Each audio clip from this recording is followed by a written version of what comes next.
Yes, we are. There we go.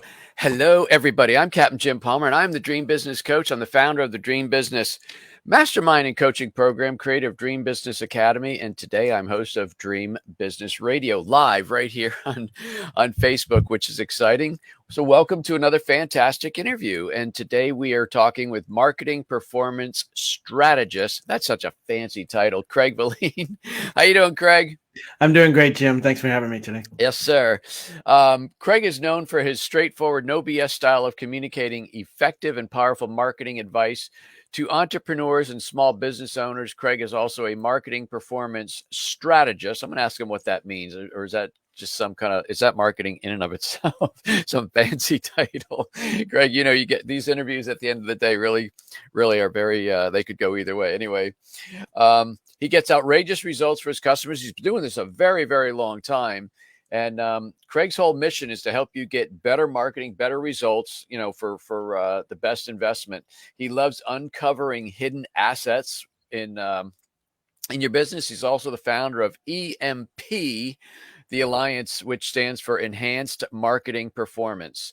It's a member-based community for coaches, consultants, experts, and service professionals who want to increase profits, grow their business without all the stress and overwhelm associated with it. Craig works with clients both privately and in group formats through the EMP Alliance and EMP Advanced Marketing Group. And he's got, like me, he's got a lot of irons in the fire.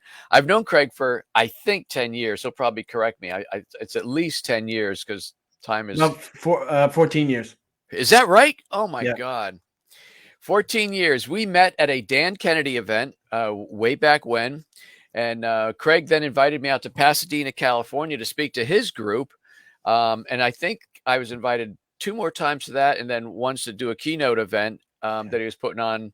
So let's see. I'm 63. So that was 3 years ago because it was actually on my 60th birthday Right. that I flew out to California. But I was only a few people I would do that for. Anyway, before I dive in and talk with Craig, we're going to talk marketing and all things entrepreneur, small business related. Just want to remind you that all 6 of my books, Dream Business books, are available in digital format. I don't need to say still available. They are available. I'm not changing. This is my way of helping to boost my legacy. Been thinking a lot about legacy after I interviewed David Phelps. And they are also available in addition to Amazon as Kindle books. You can get them as Nook books. So there's a fellow Dream Business Mastermind member, Mr. Jeff Herring. So they're available as Nook books in Barnes & Noble and also in the iBookstore. So if you like reading books on your phone or I guess your iPad would be better. Going like this. But I get stats from Amazon. And Craig, I think I shared this with you when I started. It was back in late April, early May when I was doing this. And I said, I don't know, maybe 5,000. What a gas it would be if 10,000. Well, 27,000 books have been downloaded, which astounds me. So Wow. anyway, it's pretty exciting that some people are going to get some good information. Anyway, today we're talking about why 1 is the loneliest number in business. So Craig Valine, welcome to the program. Thank you so much. Thank you. From California, East Coast, West Coast. Yeah, I'm a Boston boy, but I live in Pasadena, California. And when did you move out from Boston? I've been here twice. I lived here 90 to 92, and then I moved back out in 96. So I've been here since 96. Okay, cool. And you weren't always in marketing. Weren't you like an EMT? Yeah, I worked for a private ambulance service in the city of Boston as an EMT, and I went to paramedic school and did paramedic stuff. And that's why I had originally moved out here in 1990, was to get on police or fire out here, kind of leave my life behind in Boston. And ultimately, we went to war in the Gulf, the first Gulf War, and the testing had stopped because of the recession and all that stuff. So I got to the last phase of the police exam at LA County Sheriff and several others, and it just didn't go through. So I had to go to my other strengths. And I had always been an entrepreneur, so sales, multi-level marketing, network marketing, and stuff like that. I got onto that, and I somehow found my way back to marketing. And you used to, I think one of your earlier business, because you did some consulting and I think some great marketing. I'm a big fan of great marketing and brands. And didn't you call yourself the former struggling consultant or formerly broke consultant? One of those two. Well, the one and the same. Um, That's true. If you're struggling, you're probably broke. yeah, I called myself the former struggling consultant, and that's because when I had learned a lot from just my experiences in life, and I was able to help people with their business. However, I was not very successful at being a consultant. I wanted to help everybody, and like it's like trying to get everybody to eat healthy or lose weight or stop smoking or stop drinking. It's like you can't help people who don't want to change. So I was trying to help everybody, and nobody wanted my help. The people who wanted my help were the people who were already successful. And once I figured that out, I became the former struggling consultant. So I There went you from go. struggling consultant to former struggling consultant.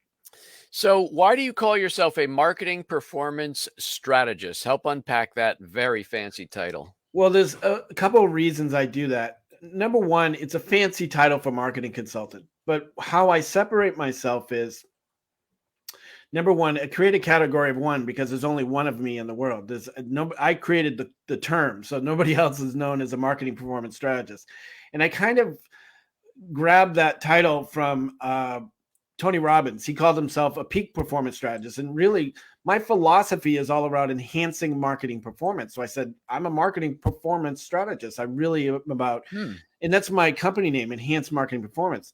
So where most marketing consultants I generally want to implement something new or try the new shiny object or whatever, I really look inside a business and say, what's already working that we can amplify, that we can optimize, that we can get better results for about the same time, money, and effort. You're already doing it. How can we test to see how we can get a better result?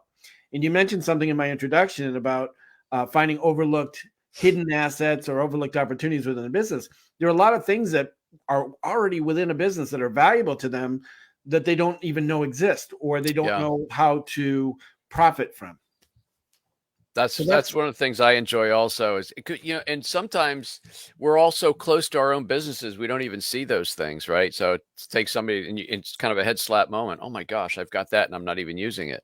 Well, just look at our relationship. I mean, Jim, I've been doing this as long as you, and I need you to tell me what's right in front of my face all the time. I mean, that happened yesterday, right? I said, "Oh, I already did this, and I didn't do anything with it. Let me start doing it again." It's just that's Yeah. the hidden asset or the overlooked opportunity that lies within a business, and sometimes it's right here, and you can't see it. So what exactly do you do if someone became a client through the marketing performance strategist program? What's like the first, get acquainted session? Like what would happen in the first, say, 60 or 90 days? Well, first, I would do what we call an uncover your hidden marketing assets audit. And Okay. really what that is about a 2-hour meeting together to really find out what you're doing, what you're working on, and what's been working for you, what are you not doing at all. And that just gives me an eye-opening experience to their business. And so many times what I find is if I ask about 80 questions, and it's about 80 because it's really, I'm Right. going detailed. It's like people are usually using 1, 2, or 3 things that they're primarily using, and they're leaving a lot of other stuff on the table. And some of it could be, hey, we do business by referrals. Well, do you have a formal referral system in place? No. Just Okay, well, lucky and blessed when we get them, right? let's create that, right? It's like, when you're running ads, do you test one ad versus another to see if you can get a better result? Well, no, but you're already running the ad, so let's see if we can get a better result for the same money you're already spending, right? The same time doesn't cost anymore. So I Right. look for all those opportunities that are within a business, and it's kind of like a proprietary checklist that I go through. And once that's done, I give them a report and I give them 3 options. Hey, here's a report that you can take and run on your own. Go do these things now. Number 2, hand it off to another consultant to implement those things. Or 3, let's talk about working together. It's interesting to me that because I get sometimes private message with all the stuff I'm sharing online and my blogs and stuff. And people want you to just kind of blurt out some sort of a prescription to Right. improve their business. And it's like, would you ever go to a doctor and have them simply prescribe a pill without doing the diagnosis first? And that's really what you're talking about with the audit. You got to find out, you got to, lift up the hood and get in there and see what's going on before you can actually suggest something. Right. Well, that's plain true. I had a cold for about 2.5 weeks, and I went to the doctor and I said, I think it's this. And she goes, "Oh, you do? Are you a doctor?" No way. Swear to God. And I said, "Oh, I have this thing," and blah blah blah. And she goes, "Well, it's not that. So let's go on and rule out some other things." So it's kind of Nice. funny. And why do you think it's that? Well, I looked up on WebMD. The doctors must go Exactly. nuts with that stuff, right? Well, just look at Facebook. Everybody's a doctor. Everybody's a medical expert because they Google something. Exactly. So what's interesting is you and I were chatting about a week ago, 10 days ago, and you know what? I think it was the day or the day after Facebook went down all day, Right. and we were both not we were just not commiserating. It's not the right word, but we were talking about how one is really the worst number. Dan Kennedy used to say something similar. And I said, that'd make a really good topic for an interview, which is why we scheduled here today. I kind of Right. like circling on a lot of different topics, but why is one the worst number in business? Can you give me a couple examples? Yeah. Well, I mean, I know several high-level entrepreneurs who depend on Facebook ads for their daily sales, for their weekly sales, and so on and so forth. And I know on that day they made nothing because they don't have any other sales channels. Right. So if you rely on one specific channel, and in this case it was Facebook, for your sales, and that's significant. So for instance, Frank Kern does about $24,000 in sales a day Wow. from his ads, right? No sales on that day. That's $24,000. I mean, that's a lot of money. Now he also has other advertising on YouTube and other channels, but the point is, if someone, and I know a lot of people in just in business and through my connections that rely on only one channel, what happens when that channel goes away? What happens when the government says, you know what, we decided that you can't use this channel anymore, or we decided you can't say this thing anymore in your marketing? Right. Isn't that happening more and more with big tech suppression? Yes. And we see it as political, right? You can't say these political things, but what happens when they say you can't ask for the sale anymore? What are you going to do, right? Yeah. So there is a way out of that, but it's, if you're relying on only one thing to get your message across, to make sales, to build relationships, you're in big trouble. And if you think I don't know who would think this, but if you think the government's not capable of screwing things up in the marketing world, I mean, how many times do we go down on a website and all of a sudden it comes across and you can barely get rid of it, especially on a phone, you can't see it, but hey, we use cookies. Would that be okay with you? I Right. mean, who are they saving, right?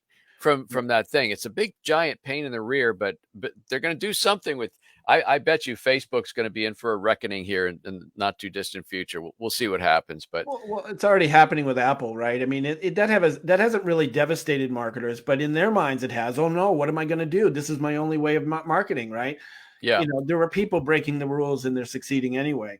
But the point is, political or not, it has nothing to do with politics. The fact is, if a politician receives something and he doesn't like it, he's going to create a law to ban it down the line, right? yeah, So that's how the cookie thing got. That's how the spam thing happened. That's how, the iOS thing happened. Hey, I hate these ads and I hate them following me all over again. Okay, well, we're going to give you the option to shut it off.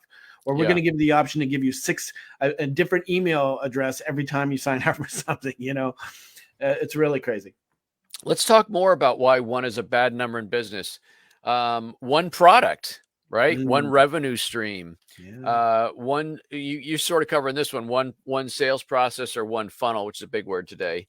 Um, you know, if you so anyway, you have a number of things, right? I mean, you're really big in the referral programs. I know you work with dentists and doctors, other service professionals. You're big in the cement industry. I mean, you've really worked with a lot of different people. So talk about why it's important to have more than one product. Well, for instance, like you just said, right? I work with dentists. Last year, during the pandemic, dentists had a horrible time. And fortunately, some of my dental clients got funding from the government. So they got some Hmm. loans, they got some things to stay in business. But the same messaging and the same product sale, that it didn't work. They had to adjust to, let's focus on cleaning, let's focus on preventive maintenance, let's focus on other things than restoring your beautiful smile so that when you go out into the workplace, you look handsome and confident and all this. I mean, things had to change. The message had to Right. change and their product had to change, their internal product. Now, fortunately, now that's back to normal pretty much. But if they focused on the same thing, they would have been out of business. In focusing on them and my clients, I almost lost one of them. I gained another, but again, different mindset, different strategies. Right. But if I focused just on dentist alone, I would have had a very difficult time. Thank God I have my membership, which brings in consistent revenue every month. Thank God I have other industries that I work with. In case, guess what's booming? The concrete industry, like you just said, right? The concrete industry, people are still building. They could still be out in public or out in the world and build things. That's getting harder and harder now, by the way, because of the backlog of products stuck off Long Beach. Yes. But it's still booming. People are still building, things like that. So if you focus on one product, if I only focused on that market, I would have had a difficult time myself. I focused on opportunity and let's pivot and let's change our mindset and let's focus on opportunity rather than difficulty. So I had to pivot myself. I had more than one thing. What I call this is diversity creates stability. Okay. And what that means is if you rely on any one thing, let's say a four-legged table, and you only have one leg holding up a four-legged table, the table's going to fall over, right? Right. But it has the possibility for four or more legs to hold it up to make it stable surface for put anything on it, right? So you got to focus like that on your marketing. So one leg might be online marketing, or let's say Facebook ads. The other one might be newsletter marketing, where I'm communicating with my list consistently on a regular basis. Another one might be email marketing. Another one might be direct mail. And again, if it's a long table, we can add more legs, but you get the point. The more stable it is, the more stability you have in your business, the more things you have working in your business, if that makes sense. Yeah. So dentists really did get hurt. Well, a lot of people got hurt, but dentists, because you weren't allowed to even see patients, right? So that had to be a severe impact.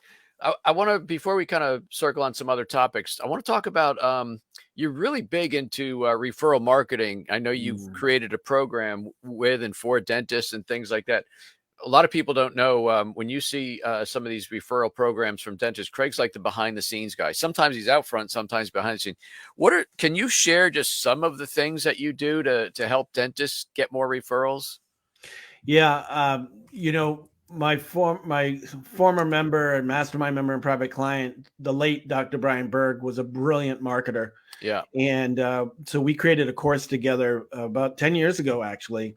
And one of those primary methods that he was brilliant at and that we've implemented with other dentists is unique holiday marketing. And what I mean by unique holidays is there's a holiday just about every day of the year. In fact, multiple ones. So you might have Root Beer Float Day, which I forget which month that's in, but Jelly Bean Day, Zucchini Day, and things like that.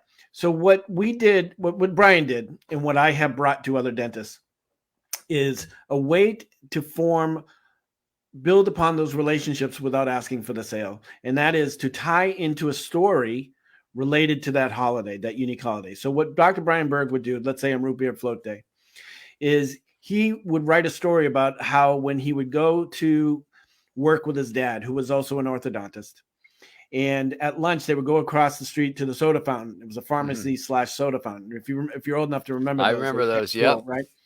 And his dad would always buy him a root beer float during lunch. So he wrote this story as a connection device to that unique holiday, and then talked a little bit about the holiday. And it says, by the way, if we can ever be of help to you, thank you. We're happy to serve you and take care of your patients. But he said, by the way, here's a gallon of root beer and here's some vanilla ice cream. Enjoy it. Really? Yeah. So he would bring the fixings for root beer floats for the staff and the doctor of the office. And if you don't think that's memorable, oh my gosh, holy moly, right? Now, another one would be Zucchini Day, Zucchini on the Porch Day, as it's called. And he wrote a letter about when he was young and his grandmother used to make zucchini bread and she'd leave it on the windowsill. It might have been embellished a little bit, but it tied into the holiday, right? Yeah. And so what we would do is get zucchini bread, little zucchini breads, and there's a place right here in Pasadena that makes it, that customizes little loaves. and we put those in a gift bag along with a letter, and we take them to the doctors. And again, the letter says, hey, when I was a kid and I go to my grandparents' house, my grandmother will make fresh zucchini bread, and it brings back stories, and I do that with my son, and yada, yada, yada. And by the way, enjoy the zucchini bread from Green Street Cafe here in Pasadena, and we hope you enjoy it. And by the way, if I can ever be of help to you, please let me know. So we do that every month, and it builds solid relationships, because really the staff are the people who refer the patients to the doctors, to the specialist doctors. And Right. so they're getting the benefit of these treats. They read the story. They feel heartfelt. This isn't a mean doctor that we're referring to. This is someone who's human, who has a life, who's connected to our hearts, things like that. It's very powerful. It And is. so, And why things like that work, kind of many reasons, but I can't help but remember the term reciprocity, yeah, right? yeah. It's very memorable. I got to ask, when you're delivering zucchini bread, jelly beans, things like that, that's one thing. But when you're delivering ice cream, boy, you must have to have a giant cooler or some way to do that. Yeah, exactly. Now, I have not done the root beer float in a gallon with my doctors. However, when Dr. Berg did it, he put it in a little ice chest, brought all the fixings, they were all right inside, and he just Oh, left it. So talk about making an entrance, right? Putting that on the counter, a styrofoam cooler with dry ice, this keg of root beer, right? It looks like a little keg, yep. and then a gallon of ice cream there. Yeah, it's just pretty awesome. That is awesome.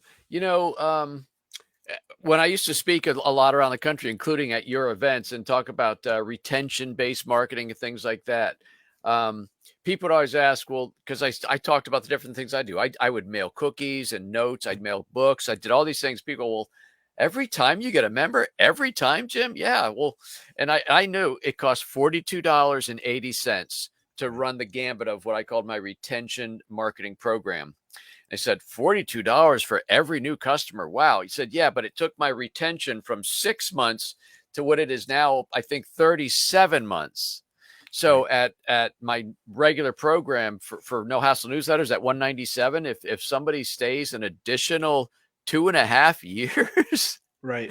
that $42.80 is a great investment, is it not? But sometimes people can't get over that initial hump. Did Brian obviously didn't have that thought if he was doing, all those great ideas. He knew his numbers. He knew his numbers. And I mean, he did more than that. I mean, he would do little pill bottles, like prescription bottles Yeah, I with remember those. M&Ms with his face on it. And Yep. he would say, and he'd have a little letter that says, here's a prescription for you to deal with any stress you might occur during the week. Please take one whenever you're feeling the least bit of stress. And by the way, if you ever need a refill, just call our office and we'll have it over to you within 24 hours or Oh within my the day. goodness. So it's very cool. He also, one of the best ones he did, where on Cinco de Mayo, he would go downtown or to East LA from this woman who made homemade tamales.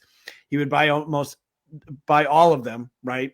And he'd dress up in a little sombrero and a poncho, and he'd go deliver them himself. So he Oh wow. delivered these particular ones himself. The other ones he had his wife do, or someone from the office. But it's memorable. It's memorable, and everybody loved it. He also did. This is another referral strategy, which I do 10 ways to increase your referrals by 10 times or more. And he does customer events or client referral events. So um, he would dress up as Santa Claus at Christmas, right? He'd have his staff, have everybody in their staff come over. He might do an in and out truck. He would just he knows where the value is. He knows in taking care of those people and treating them with respect and humanity, right? And hitting their hearts, hitting their stomachs. He was going to really connect with them. It's something nobody else does, even on Right. the minor level that I'm doing it with my other dentists, not at the level that Dr. Brian Berg did it. So, Craig, we got like 2 or 3 more minutes. I want to ask you, do offline marketing tactics still work? Or, I mean, a lot of people are just doing so much online. I'm still doing my own newsletter, and I do it in the form of a marketing letter. So it looks like a personal letter that's written. I get a few members every month that I send it. So every time I send it out, I get new members. It's people connect it. When I go to my mastermind call, I said, everybody get their newsletter, and I go, yeah, I got my newsletter, and someone Nice. goes, no, I didn't get it. Can you send me another one? That is sent by mail, and it gets to my people within 2 days of me mailing it, because I'm seated on my list. So I know when it gets delivered. I send out direct mail offers. I use phone calls. I do the deliveries. I do yes, absolutely, positively, offline works. In this world of technology, the human touch is missing. So a handwritten personal note, a typewritten note, computer generated, something that's made to look at least personal. Absolutely, positively, when it gets in the hands, like, right, you're a big advocate of the in-person or the physical newsletter. People still need that. People That's still right. need human connection, It even if sticks they're, around. It sits yeah, on the coffee table. It goes in the briefcase. yeah, and people It pick gets it up. passed around too. Yeah, my son looked at it. I mean, if my son's reading it, it must be pretty good, So You yeah, you know, need the human touch. You need tactile. So people still need to get stuff in the mail to read, to feel, to hold, to highlight, things like that.